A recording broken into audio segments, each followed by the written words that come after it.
been a huge Hollywood star, it's very difficult you'll fall from grace.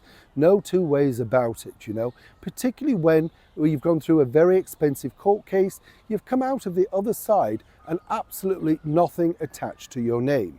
But of course, big business is making documentaries, turning people over, getting the inside truth.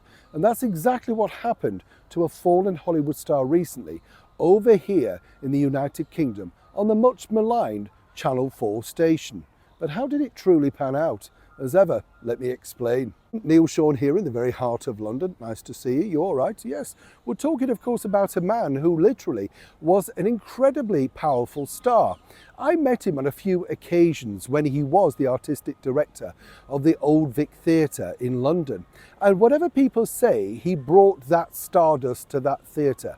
It was on its knees. People didn't want to go. It needed refurbishment. It needed funding. It needed a sprinkling of stardust. And Kevin Spacey certainly delivered that. I don't know if you know, but just prior to all of this rather indiscreet stuff, he was about to get a blue plaque there inside the Old Vic. Can you imagine? I mean, it must be very hurtful to know that you literally just missed that. But of course, you know, there's two sides to every story. Now, Kevin Spacey, as I say, was completely exonerated from all of those court cases. But that didn't stop Channel 4 over here getting a production company called Roast Beef Productions to make a docu-series all about the people that felt very hurt and slighted. Now, of course, I'm not here to pass judgment on either side, but I know how television works. But the bigger problem, you see, for this particular documentary was the fact that literally nobody was interested. It really failed in the ratings. Another nail in the coffin for the much maligned Alex Mahone, who is running Channel 4 and literally begging advertisers and of course extra cash to keep the channel going.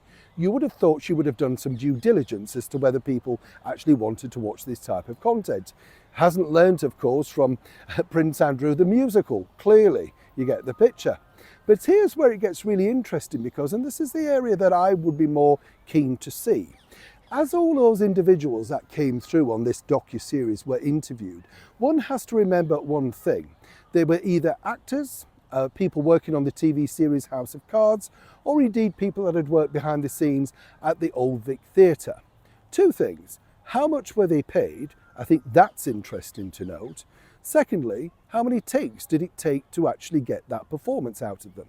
As I say, I'm not decrying or absolutely suggesting in any way that they did not suffer at the hands of this particular individual. That's their story, that's between them and Kevin Spacey. But having known exactly how television works, one might suggest that they did different camera angles, different shots, did they have to reshoot it? And as I say, more importantly, how much were they offered to appear on camera? If there was no payment, then it should have been absolutely pointed out underneath their name strap. They received no payment for this particular interview. But let's not forget also that these people were willing to go on camera because they felt very much hurt, vilified, whatever you want to call it. It wasn't exactly the sort of starring role they were looking for. But actors are actors and they like the spotlight. And some might suggest that really remaining silent, given the situation that they're now in, well, may have benefited their careers moving forward. Perhaps they may now find it hard to be cast because they're aligned to this particular sort of sleazy documentary. Recently, Liam Neeson and Sharon Stone have spoken out about how they'd like to see Kevin Spacey back behind the camera and back in front of the camera. Seemingly now Hollywood is warming up to the fact that he's in fact a not guilty persona. But it took them some time, right? But back to that Roast Beef Productions about Kevin Spacey. A total flop, but as I said, who was paying what, why, and how long did it take to coax or indeed get that particular performance out of each individual? Was it that traumatizing they had to roll it twice, 3 times? Wouldn't it be wonderful to see the behind-the-scenes rushes and make your own opinion? Neil Sean in the very heart of London.